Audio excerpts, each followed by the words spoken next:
Здраво, ние сме вашите пријатели. А како ваши пријатели, нам може да ни ги доверите сите тајни. Јасно е дека живееме многу динамичен живот. Имаме се помалку слободно време, а се повеќе обврски.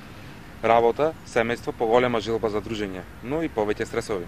Затоа не губете време повеќе откако ќе го слушнете ова. Земете го вашиот миленик и подарете си моменти исполнети со среќа, радост и многу позитивна енергија. А доколку немате, тогаш не двоумете се ни минута повеќе, земете си миленик, кој ќе се вклопи во вашиот стил на живот. Затоа што домашните миленици даваат најискрената љубов и најголемата среќа. А ние, вашите пријатели, сме секогаш тука за вас, да ве едуцираме и на забавен начин да ја разбудиме желбата за милениците, која што сигурно има во секој од вас. Ова е уште едно наше заедничко дружење. Следете не наредните 30 на минути.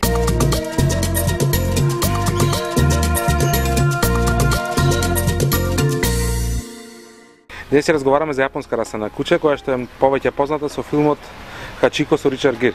Нешто повеќе за оваа раса ќе ни каже Донче. Здраво, Донче. Здраво, значи најнапред да ви посакам топло добре дојде и чест ми е што ме поканете да учествувам во една така убава емисија како што е вашата.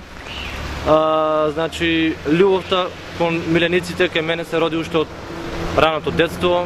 Имав неколку периоди во детството каде што бев обкружен со миленици. Имавме папагали, имавме аквариумски рибки, имавме кучиња и така да се одлучив да се занимавам со вака грациозна раца како што е јапонската акита. А дали се сеќаваш на твоето прво милениче?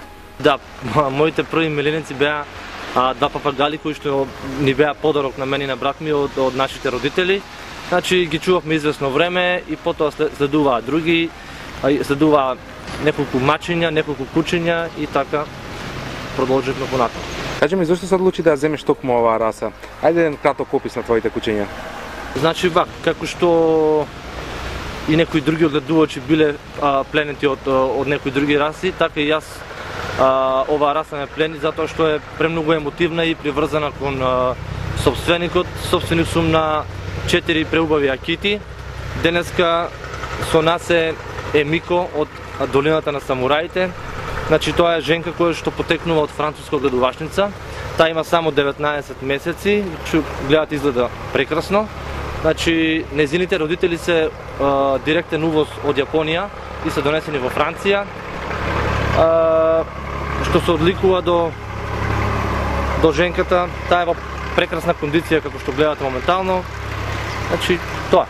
Дали филмот со Ричард Гир, Хачико, кој што го спомена во најавата, влијаеше врз твојот избор околу одлуката за чување на ова куче? Па да признавам, влијаеше, секако дека влијаеше тој филм, бидејќи всушност и тој филм ја популаризира расата во Европа. Дончо, според мене ова се преубави кучиња, но дали нивниот изглед треба да не залаже околу неговите чуварски карактеристики? Значи точно така. Акитата е доста интересна раса кога се зборува за одбранбениот и ловечкиот инстинкт. Значи акитата е куче кое што напаѓа и алармира без претходно да предупредува. Значи акитата стои мирно се додека опасноста не се приближи до оној дел од територијата каде што таа се има зацртано како своја. Важно е да напоменам дека кога акитата лови или се впушта во зграбување на некој плен, таа не испушта никаков звук, а едноставно се впушта и го прави она што го прави. Како што разговаравме зад камерите пред да започне овој прилог, ни кажа дека имаш и одгледувачница. Кажи нешто повеќе за неа. Од извесно време решив мојата работа со кучињата да ја официализирам и се одлучив на чекорот да регистрирам одгледувачница. Името на мојата одгледувачница е Инума Кенша. Ќе ви го објаснам на кратко значењето што значи тоа. Значи сепак се тоа јапонски термини кои што ги употребив за мојата одгледувачница. Инума како збор, ину значи куче, а инума значи засадување. А кенша значи кенел или одгледувачница. Значи тоа е накратко за мојата одгледувачница, то имам моментално 4 примеровка, 3 женски и едно машко куче. Но што мислиш? Дали оваа раса на куче може лесно се приспособи кон чување во помали места, како на пример во стан? Значи вака, подобро би кажал дека расата се адаптира на собственикот. Со други зборови, ако примерно собственикот е физички активен и сака има време и желба да игра со кучето постојано, кучето тоа го прифаќа, или пак аналогно на тоа, ако собственикот не е физички активен и кучето се приспособува на тие негови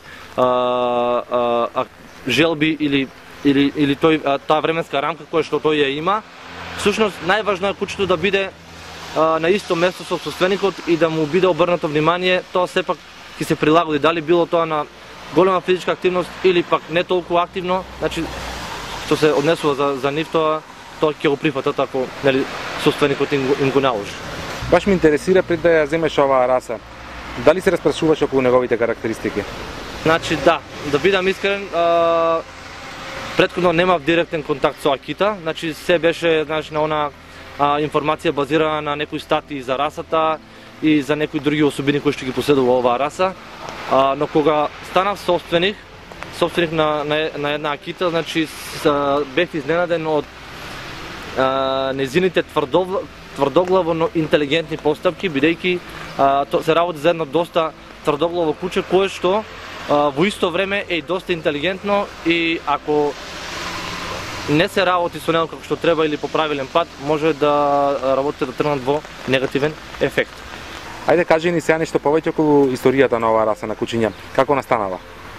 Може би ова е еден од првите човекови пријатели. Ова е доста стара раса која потекнува од областа Акита во Јапонија.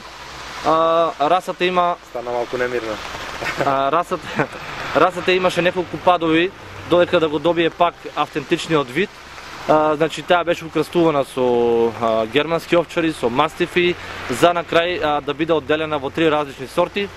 Значи првото беше Акита Матаги, кој што е најчистиот вид од оваа раса и од кој што вид понатаму е добиен денешниот вид кој што го гледаме сега, но јас би додал нешто друго во врска со иднината на оваа раса, бидејќи мене ме засега точно иднината, затоа што после филмот на Ричард Гир расата доби една екстремно голема комерцијала, каде што се појавија и многу безчувствителни шверцери на кучиња и почна да се размножуваат единки кои што не се достојни представници на оваа раса. Затоа апелирам до сите собственици на Акити кои што имаат во план да се занимаваат со одгледување на оваа раса, да размислат добро дали вистински сакат да го прават тоа, бидејќи да не се доведеме до ситуација како и со некои други раси, да почнеме да ги гледаме како талкаат по улиците и ги бараат нивните собственици.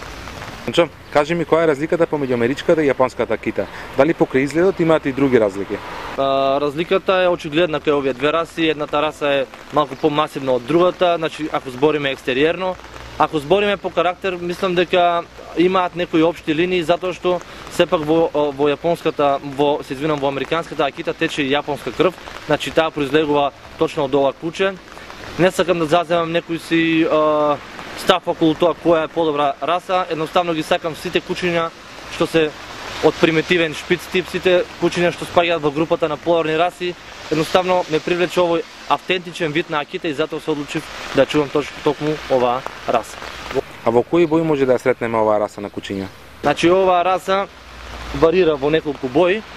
Сега секоја боја си има и посветли нијанси, си има и потемни нијанси. Најчесто сретнати бои и бои кои што ги карактеризира стандардот на оваа раса се портокалово бела, црвено бела боја, имаме тигреста или бриндел. Оваа тигреста боја може да биде црвено тигреста и сиво тигреста или силвер бриндел.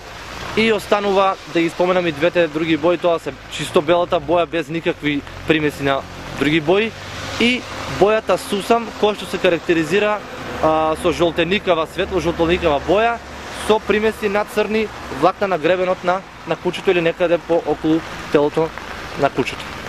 Имаме снимани изложби, со тоа знам дека присуствуваш на нив, но дали можеш да ми кажеш кои се твоите најголеми достигнувања? Активни сме на тоа поле, значи излегуваме насекаде на изложби и во државата и во странство. Можам да издвојам неколку исклучителни победи, како победи во раса, победи во група на кучиња, победи во джуниор бис и така натаму, но сакам да споменам дека точно оваа минатата година на 8 декември ја имав таа ретка можност за нашите простори да присуствувам на една од најголемите специјалки во светот, а таа е специјалката Akiko Home Buten во Јапонија, која што се одржа на 8 декември. Значи таму бев присутен 3 дена, запознав многу одгледувачи, запознав многу прекрасни кучиња, значи да не претерам, бројката беше на околу 500 кучиња кои што беа изложени таму од одгледувачите.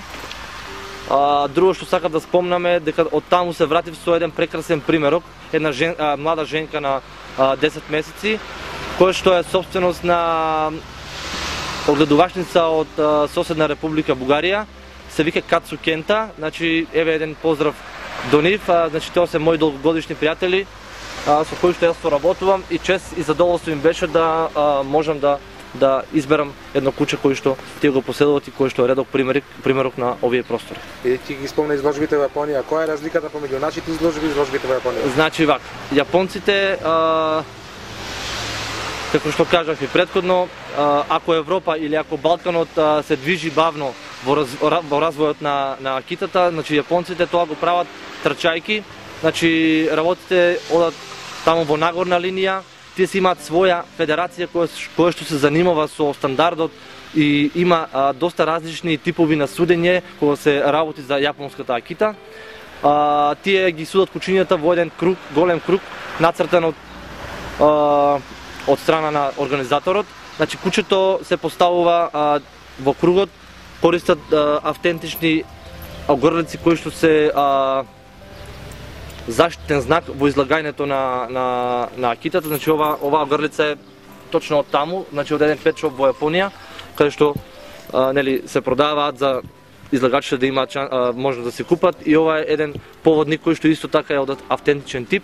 Значи го поставуваат кучето, се собираат 4 до 5 судии, даваат своји критични мислења и се враќа излагачот од местото од каде што тргнал, и на крај ги соопштуваат сите победници по класи, без да има некој си движење како што е тоа случај на FCI изложбите.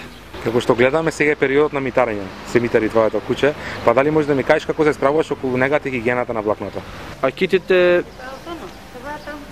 кога се работи за кондиција на влакно, хигиена и тој период каде што тие се парат, значи се справувам со тоа што мора да се внимава на кучето додека е во период на парење, мора да ви биде затворено во како да кажем, како нешто како карантин, или да биде одвоено од мажјаците. Кога се станува збор за крзното, користам едноставно сува дехидрирана храна од висок квалитет и некои додатоци и витамини. Ја го чешлам 2 пати до 3 пати дневно и тоа е тоа што треба да се направи за да влакното. Дали користиш некоја посебна козметика? Значи посебна козметика не, едноставно почесто ги чешлам кучињата и едноставно се трудам да им овозможам да јадат високо квалитетна храна. Кој што ни кажа, ги храниш со сув дехидрат, но дали покрај тоа имаш време да му сготвиш нешта? Значи да, за тоа е задолжена мојата мајка. Значи исто така може да напомнам дека и двајцата мои родители се прекрасни луѓе и се љубители на оваа раса, значи доста ми помагаат околу тоа, бидејќи оваа работа бара посветеност на цела фамилија и пред се работа и труд. Бидејќи имаш многу кучиња, сигурно имаш и многу интересни случаи. Дали можеш да ни издвоиш некоја? Случките и возбудливите моменти се дел од нашиот живот кога имаме миленици, но јас сакам да споменам еден ритуал кој што моите кучиња знаат да го направат секојдневно, а тоа е така наречениот по мене ритуал со кој што го покажуваат танцот на радоста.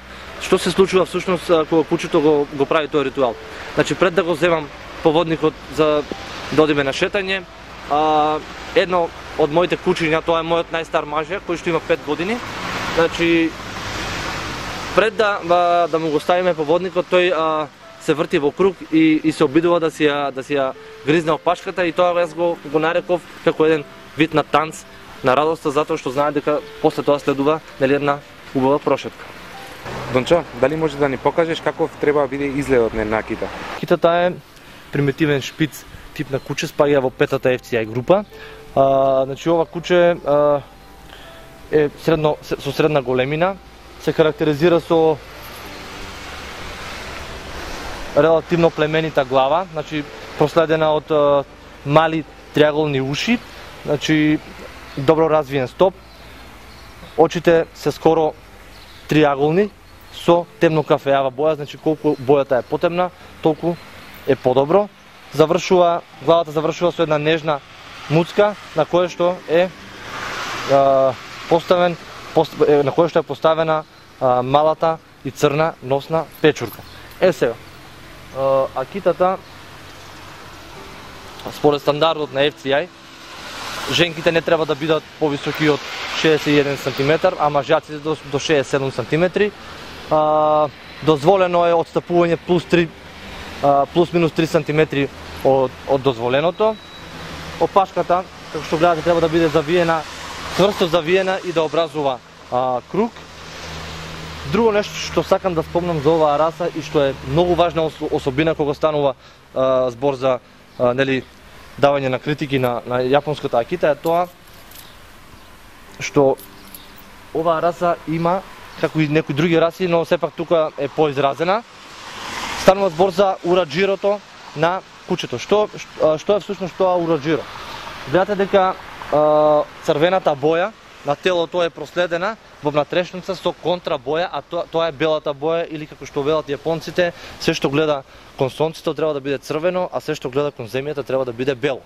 Значи, ураџирото е изразено, како што гледате на овој примерок, добро изразено ураџиро со чисто бела муцка и внатрешноста на телото и на нозете и на опашката се бели. Значи, тоа некои од особините. Може да се зборува многу за акитата, но да не должиме премногу. И кога што гледаме, кучето веќе знае дека треба да одиме, па можеме да отидеме на местото каде што ќе се одржува изложбата во Радовиш. Ајде да појдеме.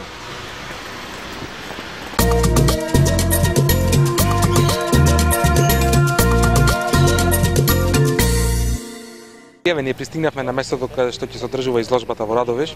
Па Дончо, дали можеш да ни кажеш колку е застапена кинологијата во вашиот град?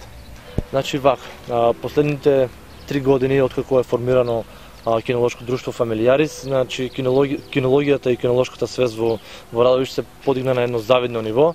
Значи ова прекрасно место што нам окружува е местото каде што ќе одржиме и ова државна ЦАЦ изложба во Радовиш, која што ќе биде на 31.5.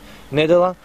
И многу е важно да напоменам дека ден пред изложбата имаме Кинолошко друштво Фамилиарис во соработка со Кинолошкиот сојуз на Република Македонија организира едно стручно советување кој што се нарекува Кинолошка академија, на кој што ќе заземат своји излагања еминентни суди и ветеринарни специјалисти од нашата држава. Колку е тешко да се организира една ваква изложба? Реализација и за успешна реализација на една ваква кинолошка манифестација е потребно многу труд, посветеност, работа и многу финансии. Значи се трудиме сепак со дечките од КД Фамилиарис, кои што се премногу големи ентузијасти и пред се имаат желба за работа, така да успешно се справуваме овие неколку години.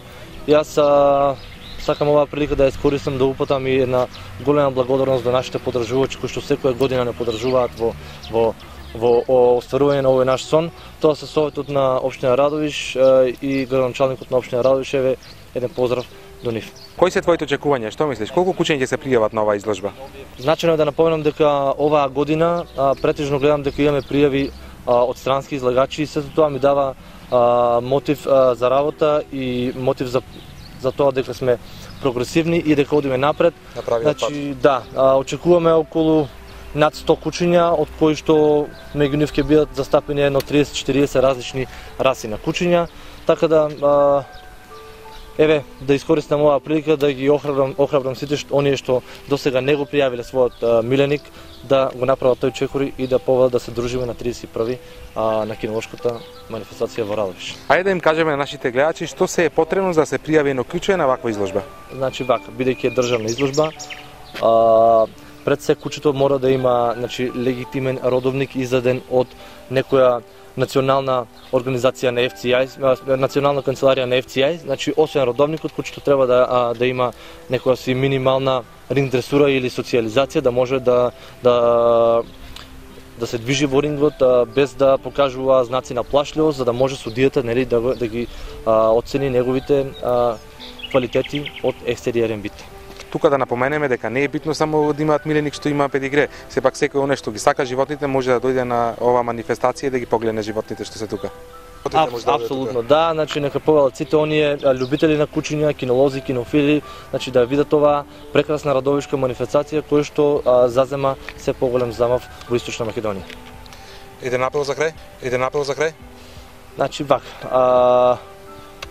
еден апел до сите гледачи на оваа прекрасна емисија, значи сите оние што досега не се осмелиле да набават свој миленик, ги охрабрувам да го направат тоа, бидејќи животот е прекраток за да живееме со предрасуди. Дончо, јас ти благодарам за гостувањето во емисијата Пријатели. За крај ни вети дека ќе нанесеш на еден радовишки специјалитет со кој му конкурирате на Штипјани. Наред е да го пробаме еден автентичен радовишки специјалитет, тоа е сомунот. Значи да напоменам дека ние Радовиш организира секоја година таква манифестација која што се вика Самун Емтатлија. Значи да повелат сите оние кои што досега не го пробале овој радовишки специјалитет, значи еве ги охрабрувам да го направат тоа на следната наша таква манифестација. Благодарам за гостувањето во емисијата Пријатели.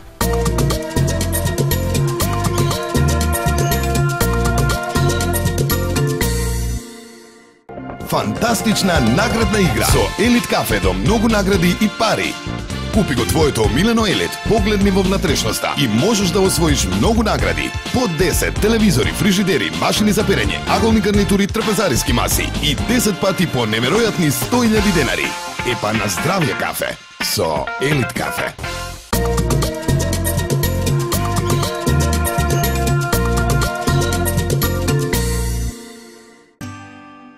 Ви треба ли храна за вашето милениче? Униагро ви нуди балансирана храна со врвен квалитет по најниски цени од брендовите Маестро, Краки, Гуру, Мега. Најдобрата храна за вашите миленици од Униагро.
Слушнале животните дека мечката има листа за убивање, па сите се уплашиле. Елинот не можел повеќе да издржи, па ја заплашил мечката.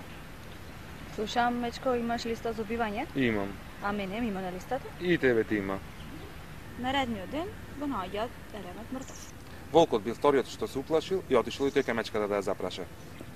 Слушам, мечко, имаш листа за убивање? Имам. А мене има на листата? И тебе ти има. Наредниот ден го наоѓаат и волкот мртов. Зајакот не можејќи повеќе да издржи, тој отишол веќе наредниот ден да запраша мечката. Мецо, слушам, имаш листа за убивање? Имам безајко. А мене има на листата? И тебе ти има безајко. А Мецо, ме паштаваш да ми избришеш листата? Може безајко, нема проблем. Паука, комуникацијата е се во животот. Затоа гледајте не наредната недела на истото место во истото време. Чао, чао.